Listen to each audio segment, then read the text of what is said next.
What's up, everybody? Welcome to the Stocks channel. My name is Corey, and tonight's episode is going to be your stock market technical analysis update. Before we get into the charts, go ahead and smash that like button and subscribe to the channel to follow along with all of my updates. First up, we're going to take a look at the ticker symbol SPY, which is our S&P 500 ETF. So let's go ahead and crack open these charts and see what's going on in the stock market today. Alright, so with today's price action close on the SPY ETF, we see it went down negative 0.65%. And we do see that our open gap from yesterday did hold up as support. If we switch over to a 1 hour chart, you can see that the price action got right to the top of that gap and the buyers stepped in and we did bounce off of that gap. So as we know, gaps typically act as support and gaps typically get filled. So right now we're looking for a continuation of this sell-off. And if we can see a continuation of this selling going into tomorrow, I would expect to see this gap close down at $347. So that will be another support level and that will close the first gap. But don't forget, we do have another gap below at $345 and that will close at a price of SPY $344. So even with today's pullback and the price action, we still see very bullish prices and very bullish trends with the price action continuing to close over that 5 EMA. And you can see how far the 5 EMA is trading above the 13 EMA. So the bulls have created an epic run up on the price action. And you can see how bullish those moving averages are looking. So all of the moving averages on SPY are positive sloping. And as we know in bull markets that are very bullish and they're trending very strongly, we could see these moving averages act as support as well.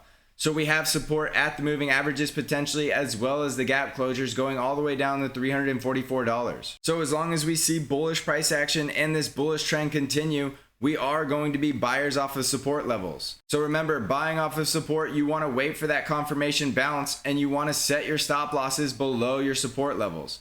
So if we come down to $346, close that gap and start to bounce, that could be a nice opportunity to start adding into the market. If we go lower and we don't see a bounce at that gap and we see a bounce at the next gap, that could be another great buying opportunity. Remember to set your stop losses though, because that is how we're controlling our risk in this market. If we see a bounce, we're less likely to get stopped out of that position and we're more likely to see a continuation of the bullish trend. Because remember, the trend is your friend. If you're buying in the direction of the trend, you're much more likely to make money on that trade. If you're trying to short this market, you're doing it all wrong. You don't want to try to call a top and you don't want to try to short a bullish trend. Yeah, you may get lucky every now and then, but you're going to lose more often than you win because you're going against the trend. So a lot of rookie traders have trouble understanding that concept. So if you find yourself continually losing on your trades, you're more than likely trying to be a salmon swimming upstream going against the trend. So remember, our price action and our price levels above, we still have a price target of $355.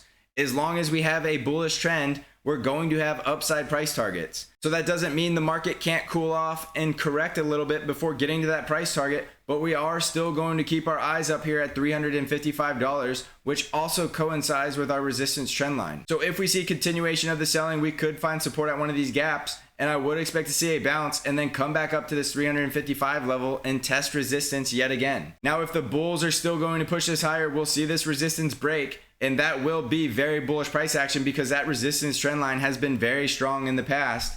And we could also see the next price level hit above 362. But right now, let's just trade with what's in front of us. And right now, we do have some selling going into the close, but we do see that the price action closed higher than yesterday's open. So not completely a fully bearish candle. It could just be a day of cooling off. And remember, we did close above the Bollinger Band yesterday. So it's completely normal to see a retracement of yesterday's move because we were getting so far extended to the upside. You can see today's volume is slightly lower than yesterday's volume, so that is a great sign to see less volume on a down day. However, it's not a huge difference in volume, but it is a good sign that we didn't see a giant spike in volume on a down day. So overall, looking at SPY, everything still looks fully bullish and one day doesn't set a trend. So we're not going to let one day of some selling scare us away from buying on these dips and starting to accumulate into these positions. So remember, we also have a gap down here at $329, but it's very unlikely that we're going to see that gap get filled until this bullish trend reverses into a bearish trend. So while we will keep track of that gap, it's unlikely to come into play in the short term because we have this short-term bullish trend. These gaps up here are much more likely to get filled because imagine this 13 EMA continuing to come up here. The same time the price action is coming down into this gap area, we would have double support levels off of the moving average as well as the gap. So it's very likely with this bullish strength and this bullish price action that we're not going to dip very far before we start seeing buyers come back into this market. Now, obviously that can change with the drop of a hat, but we're trading objectively and we're doing our analysis on the data that's in front of us. So while we have this bullish trend, we're going to take advantage of that trend until we see reason to believe that that trend is reversing. So try to stay focused and try to stay objective, and remember to take advantage of any opportunities that this market may give us. Remember, we didn't want to chase this vertical move to the upside. We're waiting for this cool off, and we are expecting to see a little bit of a correction, about a 2 or 3 day sell off.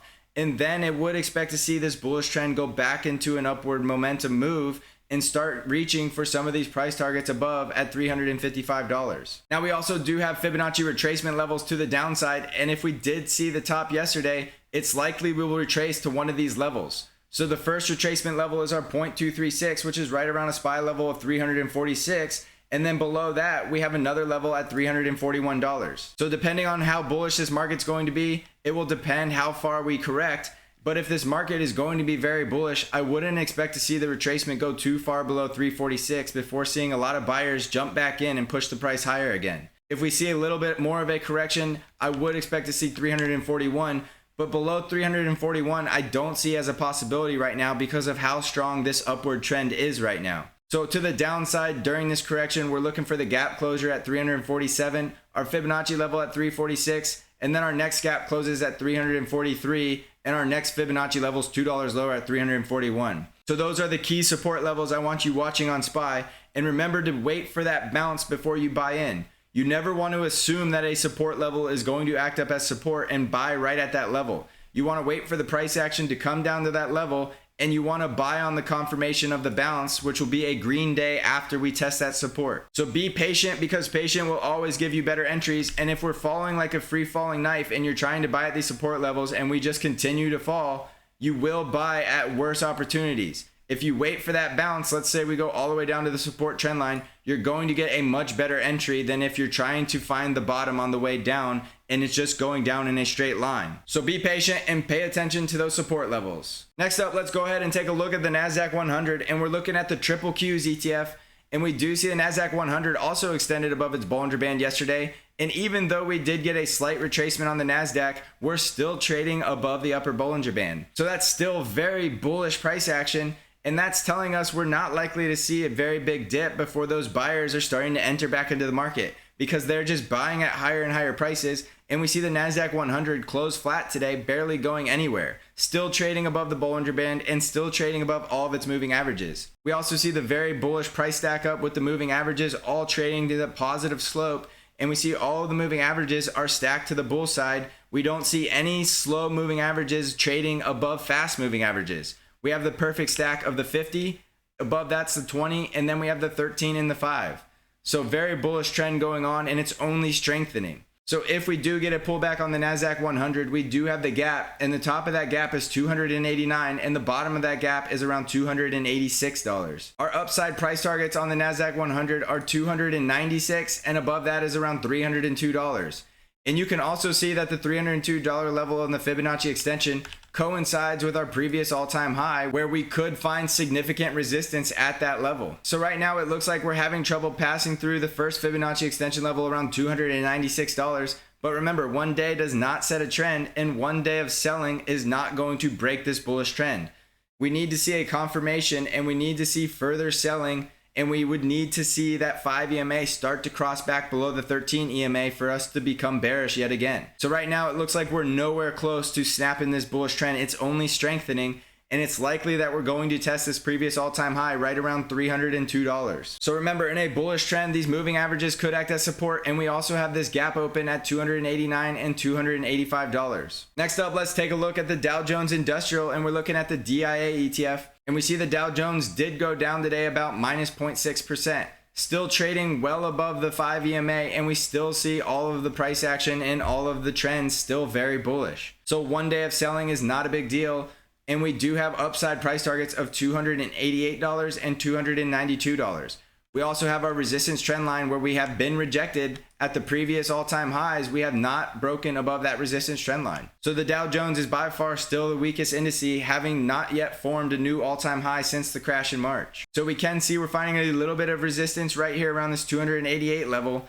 And we do have support down here at $283. Remember, the gaps that we have down here are not likely going to come into play until we start seeing a bearish trend, which we are far away from right now. So watch those gaps, but don't put too much weight on the market coming down in that range. It's not likely going to happen. Next up, let's take a look at the VIX, which is our fear indicator, and we see the VIX going up about 4% today, but that's completely normal on a day that the market goes lower. So we see the S&P 500 and the Dow Jones going down, so the VIX going up today is a positive correlation, and we would expect to see that. We can see that the VIX is forming lower highs and lower lows, so I am expecting to see the VIX continue to bleed out as we see fear continue to leave this market. As the VIX goes lower, we're going to expect to see the stock market go higher. But if we do see the VIX spike back up above 27 and close above that 20 simple moving average, that will be an early warning sign that we will want to pay attention to. But right now, the VIX is behaving almost exactly like we would expect, with the VIX going higher on down days and going lower on up days. So let's take a quick look at the sectors driving the market, and first up being the financial sector. And we see financials did get flushed out today, closing down minus 1.92%. But that's really not bad considering it's after we had this enormous run up. It's completely healthy to see the stock market pull back after big bull runs, and we still are maintaining that bullish trend. So we still have the 5 EMA trading above the 13, and we could come all the way back down to this resistance trend line, and it could act as support.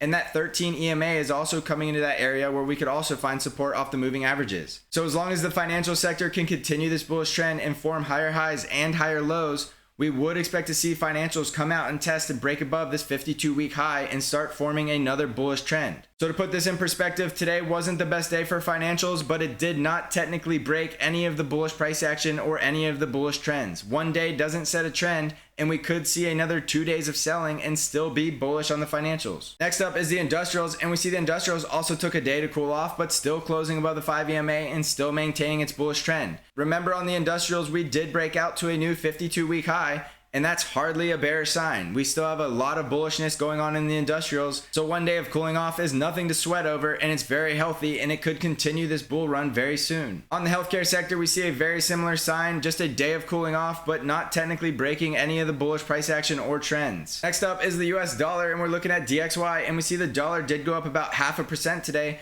but still in that bearish trend. We know the dollar is bearish because we have lower lows and lower highs, and we have that 5 EMA continuing to trade below the 13 EMA, as well as the price action closing below the 20 simple moving average. So we're looking for the dollar to come up and test the 20 simple moving average or the 50 EMA, and I would expect to see the dollar get rejected and continue its downtrend once it gets into those resistance levels. Remember, the dollar getting weaker means stocks should go higher. So seeing stocks correct on a day that the dollar went up is still giving us that confirmation that we have that inverse correlation. So we want to monitor the dollar, and we want to keep in mind that inverse relationship because it is an important sign telling us if we start to see the dollar go back into a bullish trend, it could mean that the stock market's going to go back into a correction. But right now the dollar's looking bearish, and that's a great sign for stock market bulls. Next up is gold, and we see gold going down on a day that we see some strength in the dollar, which is completely normal. And we see that gold broke back below our support line, which is our old support at 1900. We're now trading somewhere around a support trend line, which goes all the way back to April. And it looks like every time gold gets to this trend line, we are getting support. So gold's right around that support level right now. And we're looking to see if gold will break back above 1900. And it would be nice to see gold come back down, dip and test 1900 and get a bounce off of that level before ultimately buying at that support level. So it's still too soon to say if it's time to buy gold, but it is still holding up above an important support trend line. So if gold can hold up above these support levels, it could be a great time to start adding gold to your portfolio. Next up is Apple, which is our market moving stock, and we see Apple went down minus 2.65% today. So Apple looks like it did find support right above that 5 EMA, and it did close a little bit higher than the low on the day. So we do have some Fibonacci levels on Apple, and we have our Fibonacci retracements of this correction, and we are looking like we're finding resistance right around the 0.618 retracement around $124 or $125. We also have upside price targets on Apple that'll bring us up into 126, round that up to 127. And if we could break above 127, our next level will be 130. So right now on Apple, we had a day of cooling off, which is completely normal because we were trading way above that upper Bollinger Band. So it looks like we just had a nice retracement. We're trading back inside the Bollinger Bands, which is completely healthy. We still have bullish price action closing above all the moving averages, and we still have a very bullish trend with all of those moving averages trading to the bull side. So we do see increased volume on Apple selling, but that's just a warning sign we need to acknowledge if we continue to see follow through with this selling. We would expect to find support at the close of this gap, which is right around $117. That also is a previous resistance level where we struggled to break above in the past, so that level should be a strong support. If we see Apple come back down and break right through 117 like it's not even there, our next levels of support will be the moving averages and our support trend line, which are right around $112. So there's still a lot of support below for the Apple bulls, and it's really just looking like this is one day of selling after we overextended on yesterday's bullish day. So we'll keep an eye on it, but there's still plenty of support for Apple bulls, and there's still plenty of opportunity to buy the dip and continue this bullish trend up into our upper price levels of $127 and $130. Next up is Tesla, and we see Tesla closing up about 1% today and still maintaining that bullish price action and that bullish trend. We're still closing above the 5 EMA, and we still have that bullish trend with the 5 EMA trading above the 13. So I'm still fully expecting to see Tesla come back up and test this previous all-time high, and our first price target on Tesla is $503. If we can break above that, our next level is $530, and it looks like the Tesla bulls are going to drive the price up into the 500s yet again. Next up is Bitcoin, and Bitcoin bulls are still fully in control, and we see today's price action still closing above that 5 EMA, and we're still finding support at the 5 EMA. So it looks like the Bitcoin bulls are going to have no problem coming back up to this $12,000 level. And if they break out above 12,000, there's not a lot of resistance left going all the way back up to $14,000 on Bitcoin. Now the Bitcoin bulls can still cool off a little bit, and we could still dip back down to about 11,000 and find support there before taking off and taking out resistance. So right now, technically, Bitcoin's looking great for the bulls, and the price action and the trend are still very bullish. So just to summarize, all around on the stock market, everything is still looking bullish, and there's no reason to believe that the market is not wanting to still go higher. Now we do have those gaps to look out for at 347, and we do have support going all the way down to $341 on SPY. Our upside price targets are 355, and if we could break above that, our next level is going to be around $360 and $362. So remember to be patient. There's always a great buying opportunity right around the corner, and don't forget to buy off of those support levels and wait for that confirmation bounce before you jump in. Don't forget to set your stop losses and manage your risk, and try not to over leverage your trading when we're trading up at these important resistance levels. We could get steep pullbacks as you've seen in the past. It doesn't take long to look back to see how fast we can pull back above these resistance levels, but the past doesn't always predict the future. It's just something to be aware of. So please remember to help me out by smashing that like button, and if you haven't already, go ahead and subscribe to the channel so you can follow along with all of my daily updates. Thanks for watching, everybody, and as always, I will see you in the next episode.